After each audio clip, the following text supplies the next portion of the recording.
Hi, it's Willow here, and I'm here today to talk a little bit about outsider status, okay, and actually the empowerment that comes through embracing your outsider status, okay. And this is a process, embracing the status of the outsider. This is kind of a process that takes some time, but basically the idea is that if your art form, your artistic expression, your creative expression, or strictly who you are in this world are rejected by the mainstream or by the established groups, established organizations. That's a harsh experience to have, absolutely. But what my argument is today is that it is actually also a potentially empowering experience to have.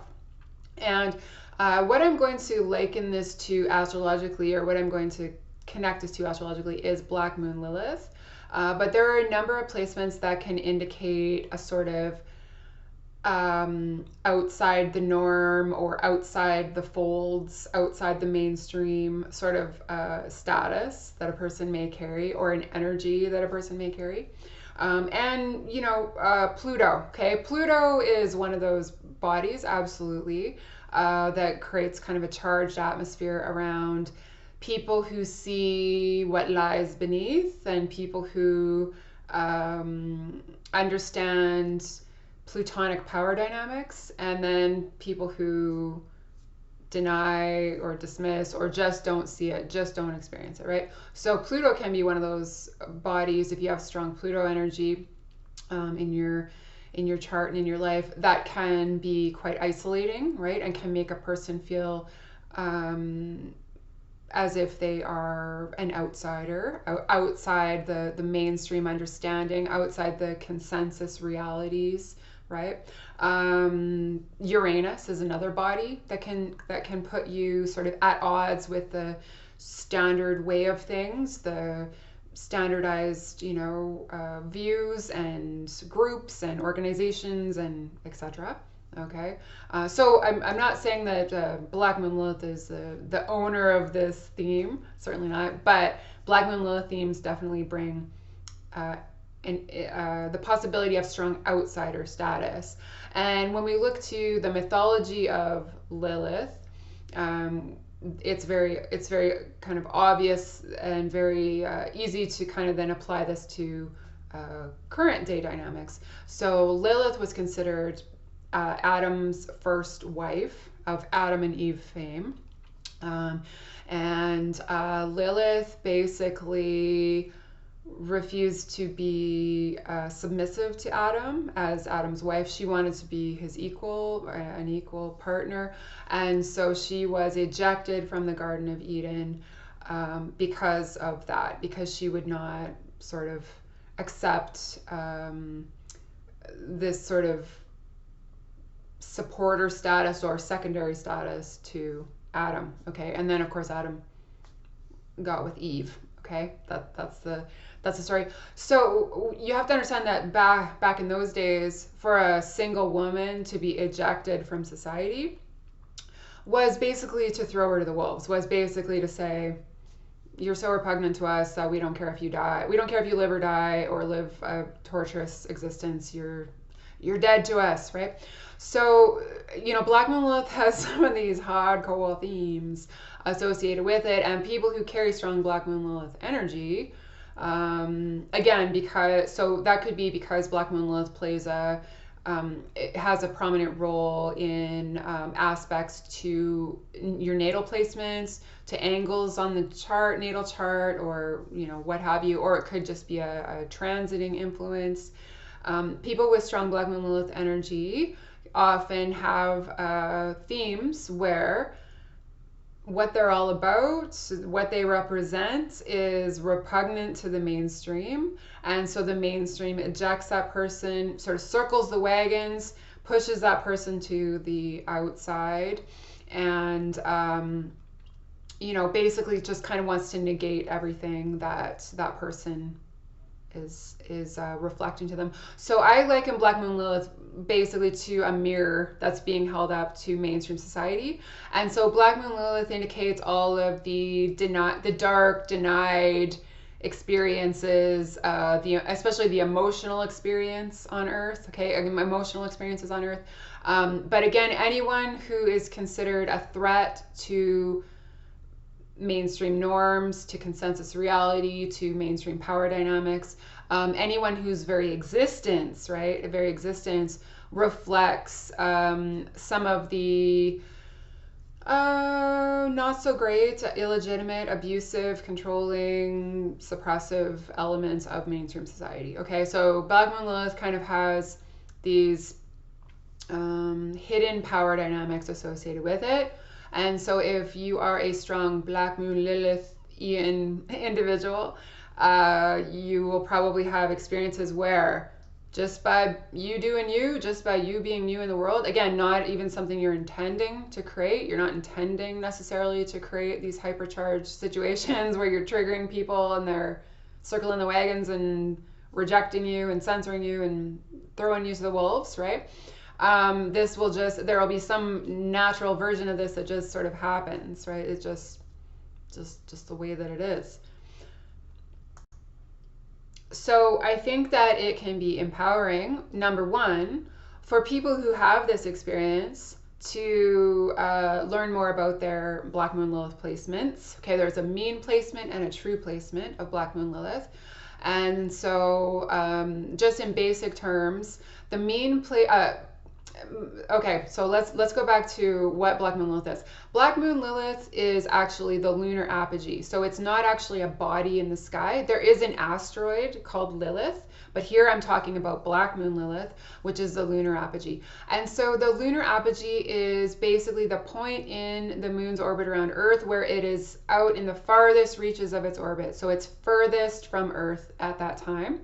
And so we correlate this to, again, emotional realities or emotional experiences that are kind of out there, that are on the farthest reaches of what mainstream society can tolerate and also beyond what mainstream society can tolerate. Okay, so that so Black Moon Lilith in the chart can be one of those kind of points that really creates some revelatory moments where you're like, oh, okay, this makes more sense. My life makes more sense. My experience makes more sense.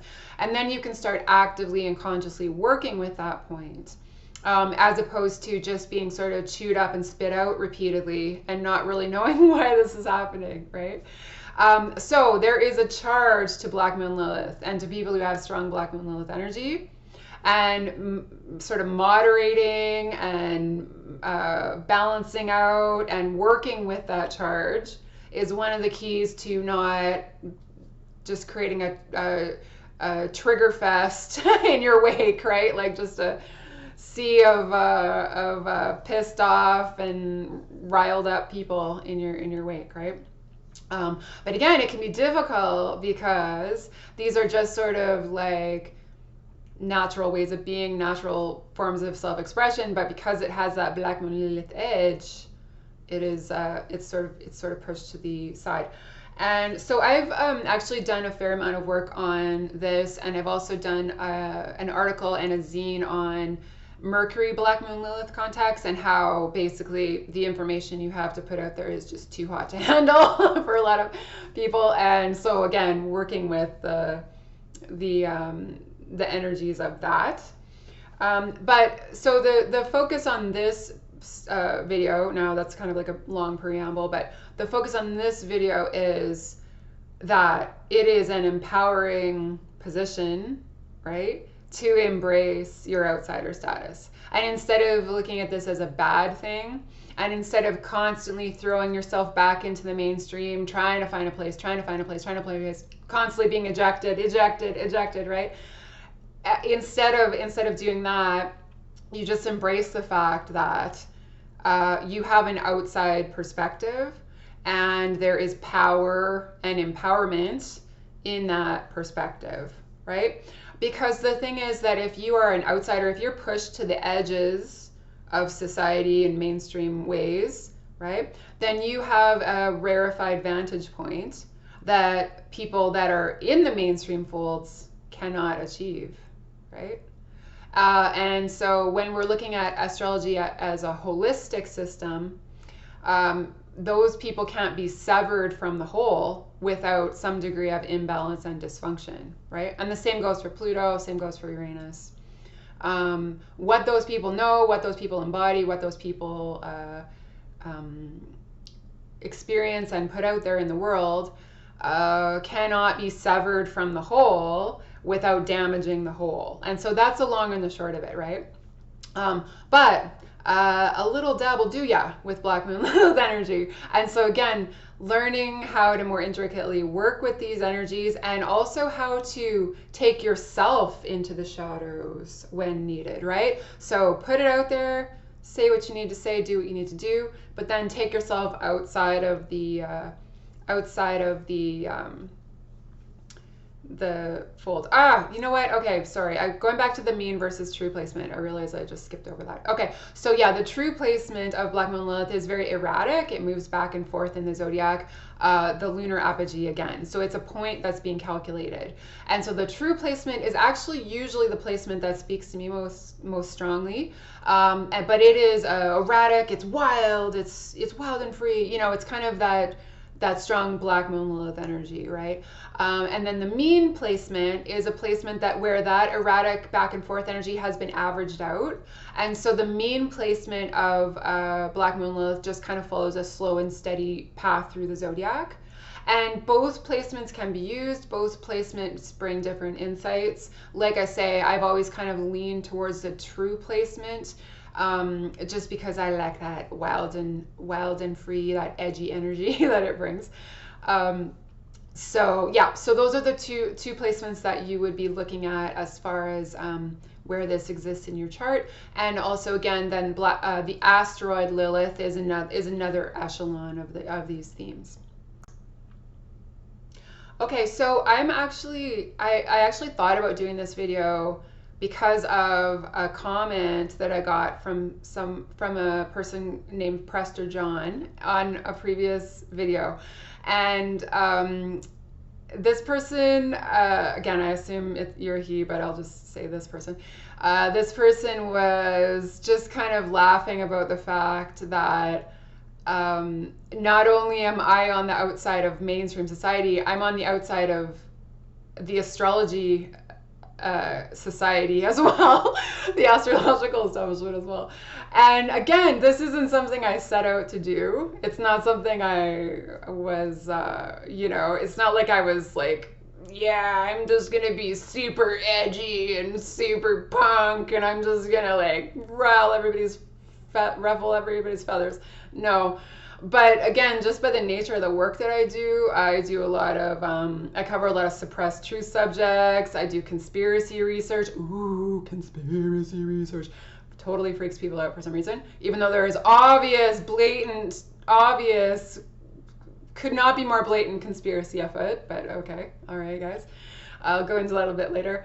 Anyway, so basically just because of the type of work that I do activism, I do public education, I talk about subjects that the power establishment does not want people taking control of, does not want people, sharing information on.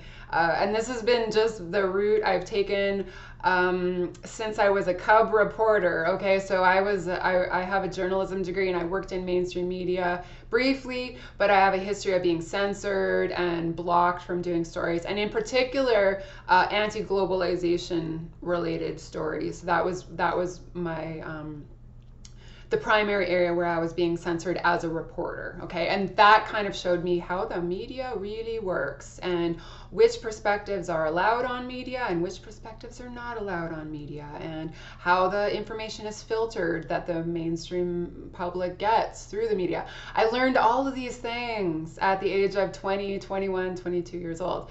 So I'm seasoned in this work. Let's just put it that way. I am experienced. So my history of being censored has continued through my whole astrological career.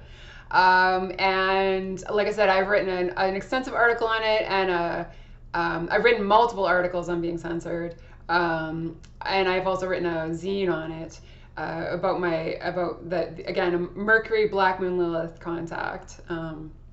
And the fun in navigating that. Now, is it fun? Is it fun to be censored, to be blocked, to realize that your perspective is not allowed in the mainstream world, that your perspective is not represented in media, in government, in education, in any of the institutions? It's not fun, no, but it is what it is, right? And this comes with I think, age and experience, and again, embracing this as your PowerPoint. Okay, this is an experience that your average person does not have, probably will never have, does not fully understand, probably will never fully understand, right? So there's power in this outsider perspective, and when you are basically being abused by the mainstream peeps and the mainstream system, that abuse, again, it's sort of, you're holding a mirror up and saying, is this right? Do you really think this is how people should be treated? No matter how so-called repugnant their view is to the consensus reality, you know, is this right? Of course I would say, no, it's not right. But it exists, but it happens. Okay, so what I'm going to talk about a little bit is my perspective as an astrologer and an astrology writer. And I'm not going to go into it in depth because I've already done a video on this, but the particular thing that is, I think, that needs to be illuminated in the current astrology world, okay, is number one, just the fact that there is an astrology establishment versus independent astrologers, okay? And that the astrology establishment certainly has a particular agenda that it is attempting to enforce that I do not agree with as a professional astrologer, okay? So the basic nuts and bolts of it is this. There are certain astrologers who are in who have sort of either been put in or they've put themselves in positions of power and influence in the astrology establishment. And they've sort of set themselves up as the leaders, right? And frankly, let's be honest, as also sort of the cream of the crop of today's astrologers and today's astrology. Okay, so yeah, like right off the jump, I have a problem with that because so this, to me, this is hierarchical, and that's not how astrology is. That's not how astrology works in my mind, okay?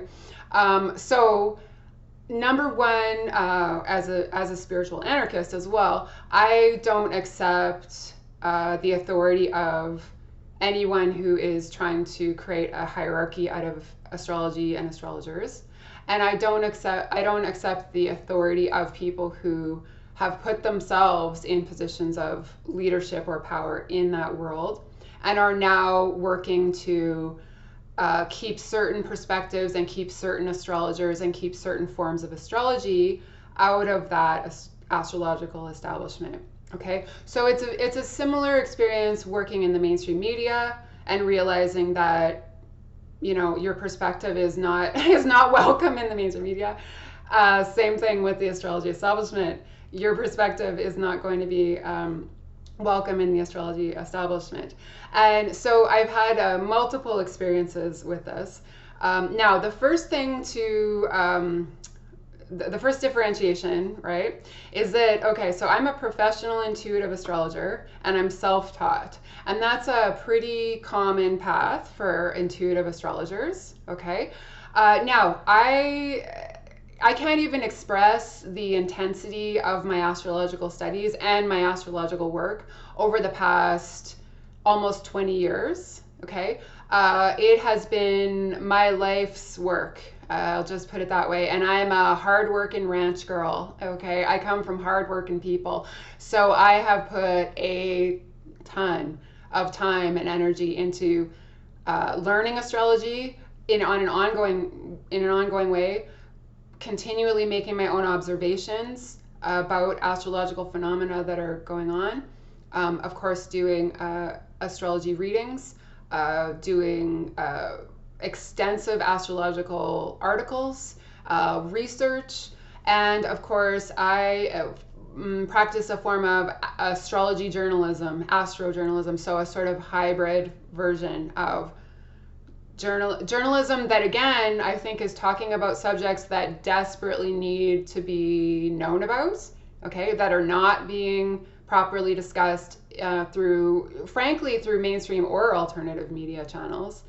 I combine that with astrology. Okay, so I have built a practice that is unique in that I don't believe there's any other astrologer in the world who's practicing exactly the form of astrology that I practice, who writes in exactly the same way that I write. And that can be said for any astrologer. Yes, I agree that every astrology practice is unique to that astrologer, but there are certain astrology practices that are more similar to each other. If someone practices a specific type of astrology that they've learned through a specific teacher or school, right? Those people are all going to have certain similarities in the way that they practice astrology.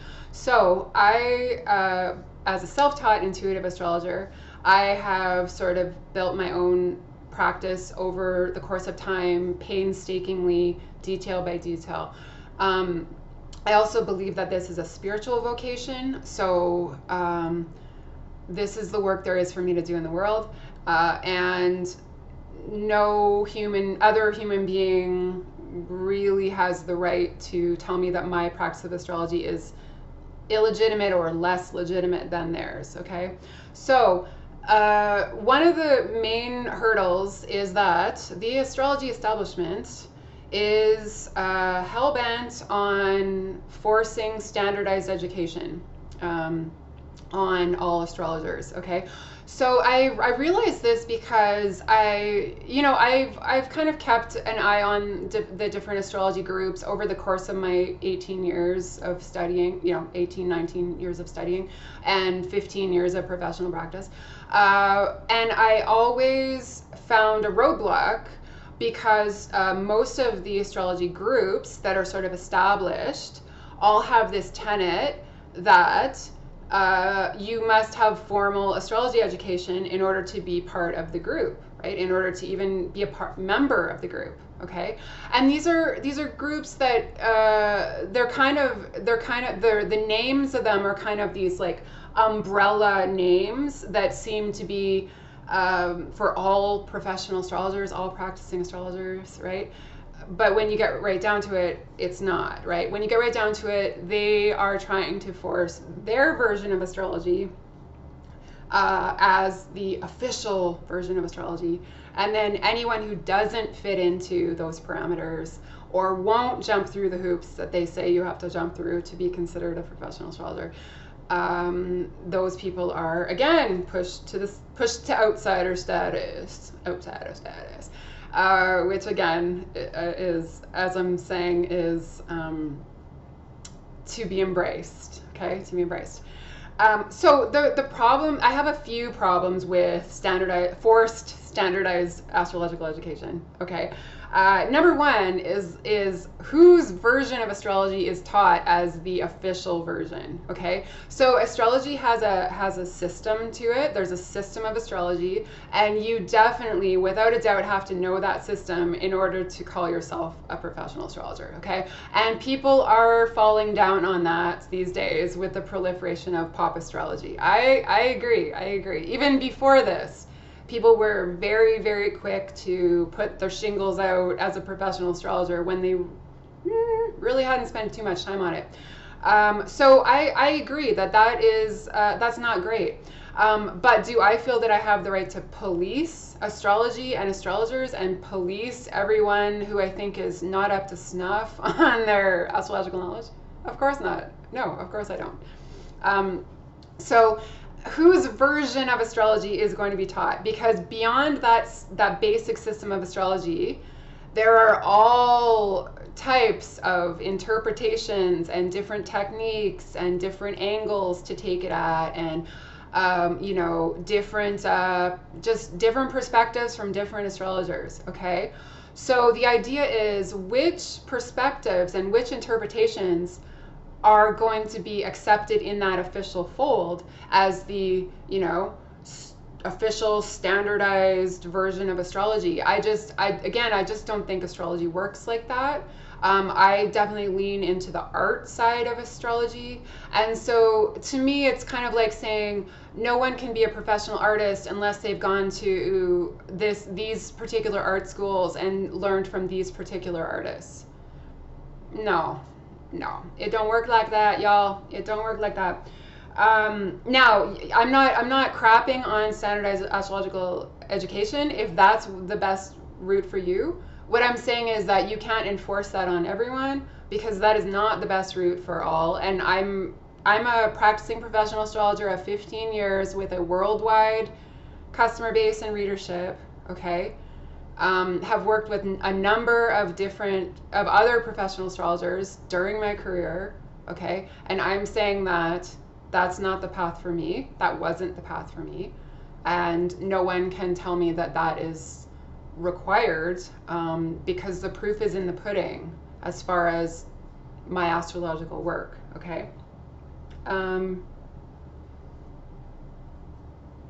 Yeah, the other thing, okay, this is another thing. So I think ultimately the push for standardized astrological education is an attempt to make astrology popular or accepted in the mainstream world, right? So basically, the people in the astrology establishment who are trying to enforce standardized education, they want to be able to have mainstream careers, mainstream respect, and mainstream salaries. Okay. And okay, fair enough. You can put your, you can do your best, but I don't have any interest in astrology becoming more mainstream. I don't have any interest in having a buttoned up 9 to 5 astrology practice. That's not what I'm about. That's not what I think astrology really is. It's a form of astrology. It's a version of astrology. It's not the version of astrology. Okay. And so it really grinds my gears that people could try to push astrologers like me, self-taught and tutor astrologers, to the side as if we are the other, as if we're secondary astrologers, or we're not quite as legitimate as the real big names, the real gunners in this profession. I don't experience it like that, and I don't believe that that is true. But I think there is a concerted effort to divide sort of like the respectable astrologers, which again are going to be more like middle and upper middle class.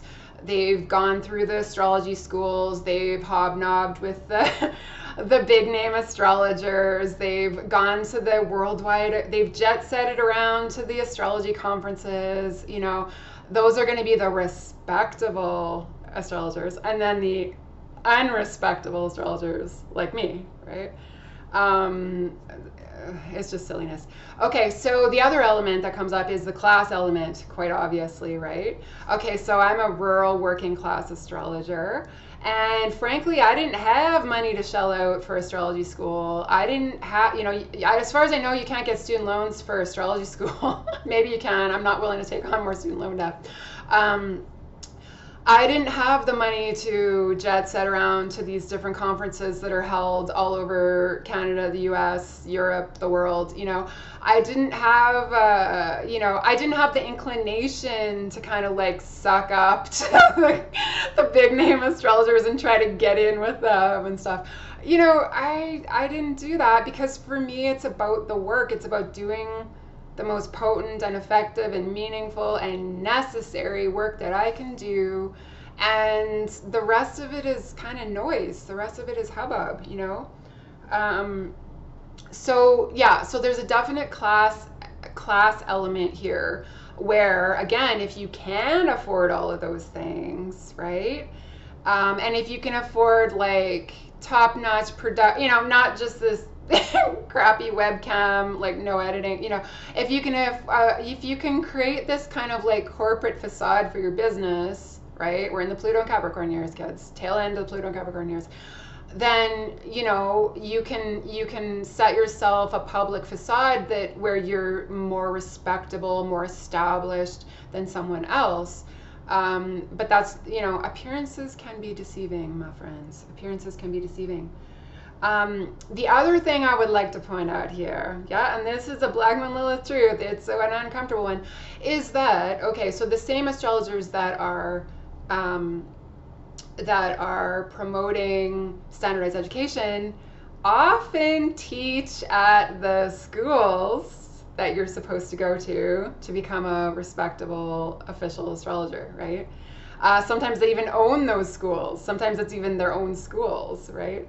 So again, I would say that there's a little bit of a vested interest in getting everyone on board with this understanding that we all have to take these certain classes and we all have to take these certain, these certain things. I don't agree with that. I don't agree with that. So going back to the circling of the wagons, okay? And see, the thing is, I was so naive. When I first started doing astrology, it was such a natural creative expression for me. I didn't even really know what the name of what I did was. It took me years before I realized, oh, I think I'm actually like mostly a transit astrologer. I didn't even realize I was covering transits. That's just what came out, okay? So it's not a, sorry, just lost my train of thought there. Let me pause this for a second. Anyway, I don't know, it's gone. But yeah, and basically also I didn't realize that I was a conspiracy researcher, right? When I'm talking about things that to me just seem common sense, like, oh, this doesn't seem right, and I'm talking about it to the world, I don't necessarily consider myself a lunatic conspiracy theorist the way that most people would, right? It's just my natural work that I'm putting out into the world, okay? So anyway, I've had multiple experiences being censored, and I've had, this is really funny. I wrote a post, I believe it was for a new moon eclipse in Sagittarius. Don't quote me on that, it might have been a full moon eclipse. And I wrote a post for one of the Facebook groups, one of the big astrological organizations. And I basically, it was a well thought out post. It was all applicable. And the idea was this very same idea is like, who decides what knowledge is acceptable and what knowledge is unacceptable in the astrology establishment. And that post was rejected by the admin of that group, who is in the in crowd, let's just put it that way. And the reason that he rejected it was because he had already written a post on that new moon or that full moon eclipse. So his version was the one that reigned supreme, right? I couldn't even have mine included in the discussion. So that just kind of shows, that's just one tiny little thing, but that's like the tip of the iceberg as far as these experiences, right? Another time I tried to post an article on the main astrology group on Reddit, and it was quickly deleted. I tried posting again, it was quickly deleted again. Basically the article that I was posting, yeah, maybe it is out there for some people. Again, for me and the circles I run in, it's not even close to out there, but it was basically it was an article about Hurricane Harvey and the possibility that it was a geoengineered storm. And I included a lot of, and also basically the astrology of Hurricane Harvey, right? That was the article as well. I included a lot of research into geoengineering. And the thing is, guys, geoengineering has been admitted by the US government since at least the 1950s. They used cloud seeding against Cuba to try to create a extended monsoon season and ruin their sugarcane harvest, because sugar is their number one cash crop, I would say, or one of their big cash crops. Okay, and it goes on from there. Okay, so it's been admitted since 1950. There's even a treaty on weather modification between the United United States and Canada saying, oh, since our weather modification efforts and your weather modification efforts might, might like cause disturbance for each other, we'll let each other know what weather modification we're doing and when, so that, we don't double up on weather modification efforts. I mean, this legitimately exists. It's on a government website. Like, so the fact that I'm being considered a lunatic because I'm even raising the possibility that storms that are hitting the Gulf Coast around August 24th, year after year after year after year, could have a planned and orchestrated element to it. That whether you agree with that, whether you think that's loony or not, like that's it's a perspective that should be out there. It should be out there. Anyway, so that was unceremoniously dropped, and I'm just gonna read the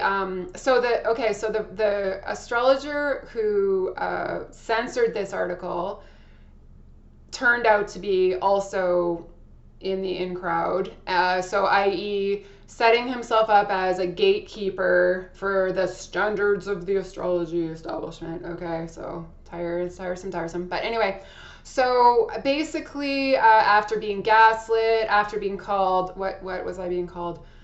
Let's just go. Hostile, skewed, dogmatic, objectively incorrect, and promoting a narrative that is garbage.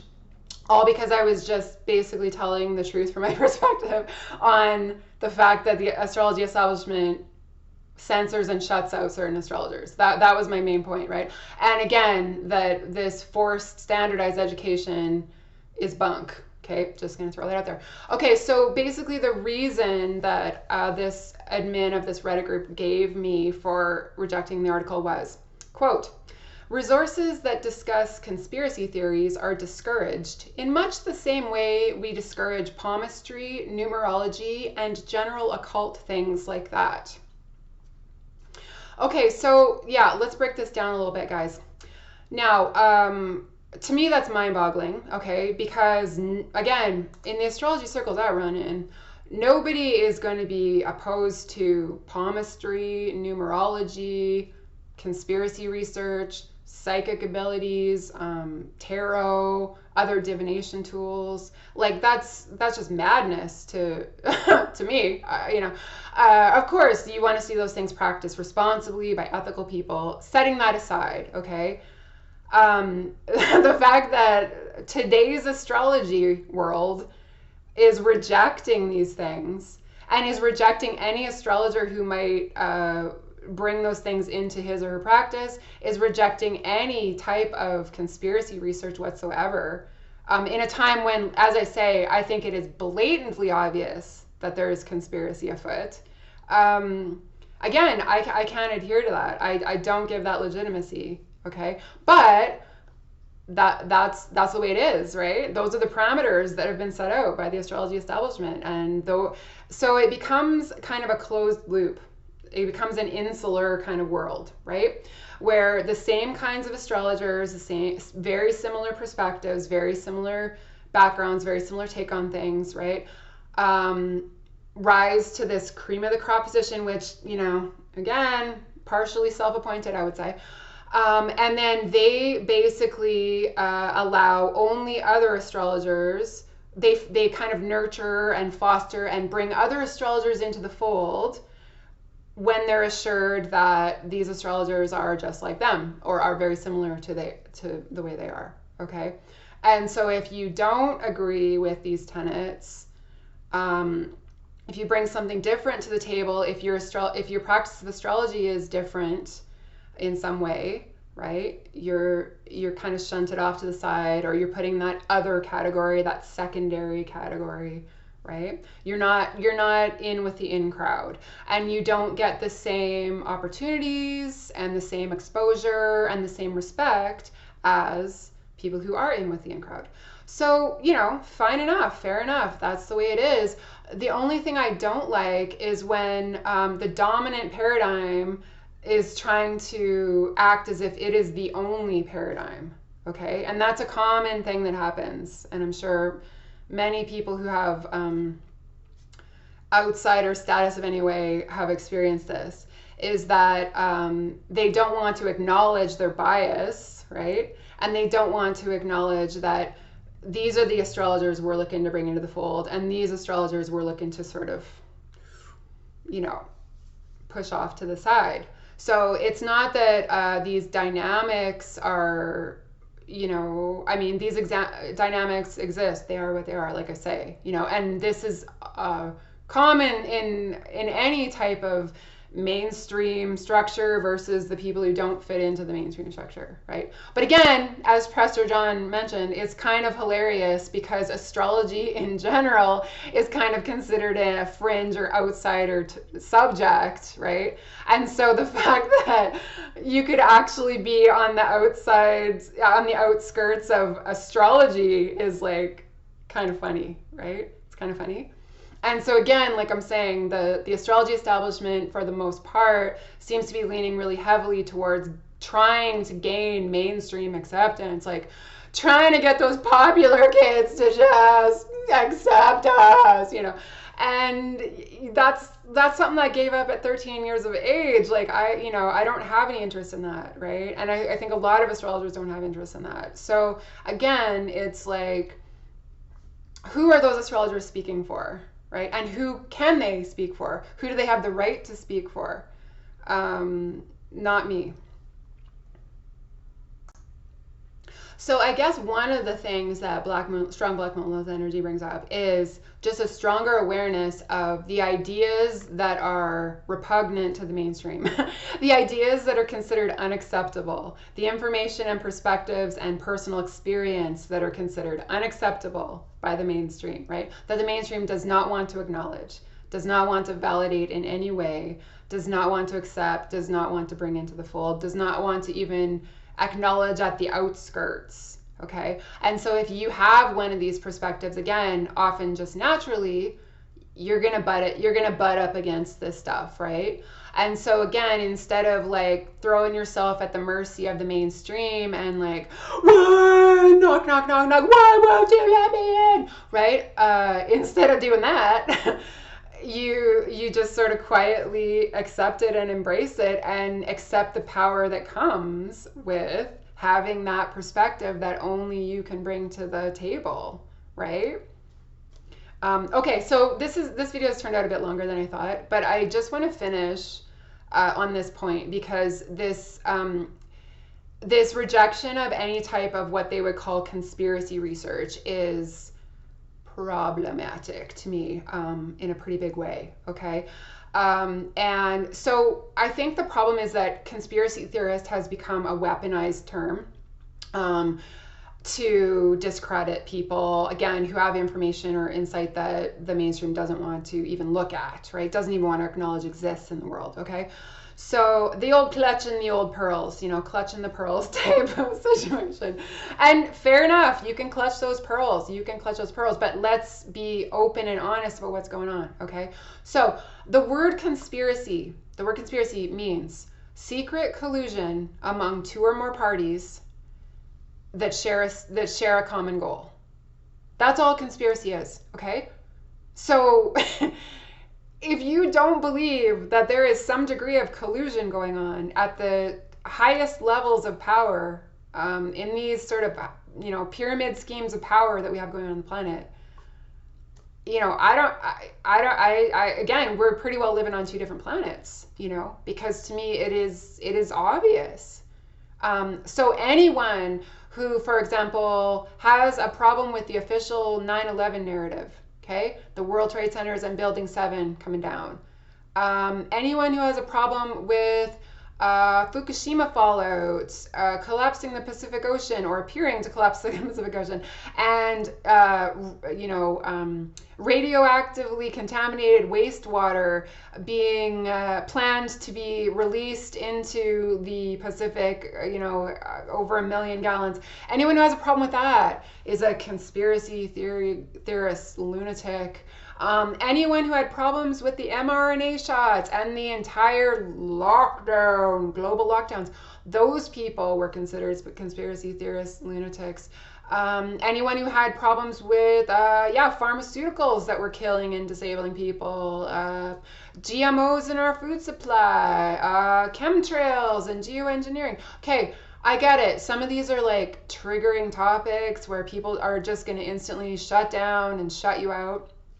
But the thing is, if you actually look into it, you know, you're at the very least going to come up with the idea that you have not been told the whole story, right? So just this kind of knee-jerk reaction to shutting out conspiracy research, I think has led us to where we are right now, where the mainstream media narrative is laughable, like truly laughable if you have any of this other information. It's actually criminal if you have any of this other information, okay? And that's, you know, that's just the truth of it. So again, it comes back to this point of whose interpretations and perspectives are going to be considered the official standard astrology establishment views and perspectives, and which ones are going to be shut out, right? I have now seen at least 2 semi-big name astrologers, so astrologers that are in the in crowd, that are, you know, regularly involved with the astrology establishment, talking about transhumanism as if it is a wonderful thing, just humanity's next step in evolution and just a natural organic progression of humanity. Oh my goodness, like honestly, the misguided statements there just like almost knock me down. When you actually understand like technocracy and social engineering and transhumanism in the way that it's actually being planned, when you understand how power works on this planet and how very corrupt the power establishment is, when you understand that Elon Musk's Neuralink brain chip has been frying and the brains of monkeys and torturing monkeys now, and they want your brain, they want human brains to be next. I mean, again, mind-boggling. It is mind-boggling to me that people would not be putting in check this grand, transhumanist utopia when they would not be putting it into the actual power dynamics on this planet and the actual power schemes on this planet. I mean, absolutely losing your biological humanity is, I think, the last thing astrologers should be preaching to their, you know, students or audience or what have you. So that is just one small instance where I am diametrically opposed to what is coming through, some of what is coming through the astrology establishment, and I absolutely would not stand by and want that being taught through astrology schools that astrologers are forced to go through in order to be considered a professional astrologer. Like, that is mind-boggling. So yeah, anyway, so this is basically the long and the short of it, just kind of like an outsider's insider view on what's going on. And so my experiences obviously are not going to be, they're very niche experiences, but I think you can kind of apply this to many different groups, many different organizations, many different versions of consensus reality, and the people that are, again, just being kind of like shut out of those worlds. The thing about astrology is that astrology is a force of its own. It is a magical, mysterious, extremely powerful force.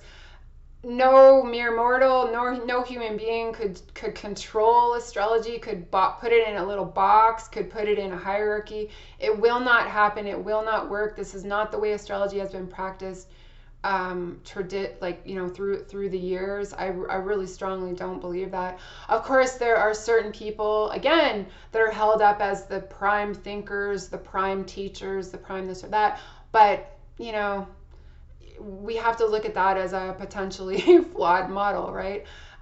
Because honestly, for every one astrologer who gains any type of fame, there's probably 100 working astrologers who are doing really good work in the world and whose ideas and techniques and ways all deserve much more play than they're getting, right?